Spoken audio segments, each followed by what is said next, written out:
खूबसूरत गाना आप सबके बीच में लेके आ रहा हूँ और हो सकता है कि स्टेडियम में आप सबके साथ झूमूं भी, गाऊं भी और नाचूं भी। तो आप लोग 22 अप्रैल को।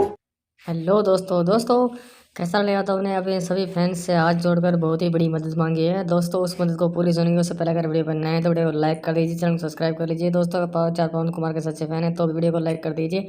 दोस्तों कैसाल यादव का कहना है कि उनको जो है वो एक टीम को जो सपोर्ट करने के लिए आ रहे हैं स्टेडियम के अंदर, जो कि वीडियो में बताया गया है। आप उसे अगर आप चाहते हैं उनके साथ मिलना, उनको देखना, तो उस स्टेडियम में पहुँचे।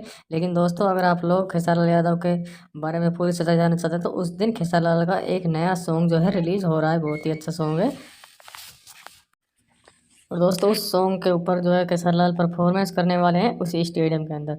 तो अगर आप लोग चाहते हैं खेसारी लाल यादव का डायरेक्ट जो है कि बिल्कुल सामने से उनका देखना, किस तरह से वो डांस करते हैं, नाचते हैं, गाते हैं, तो आप लोग वहाँ पहुँच सकते हैं। दोस्तों वीडियो को लाइक करके चैनल को सब्सक्राइब करना बिल्कुल ना भूलें।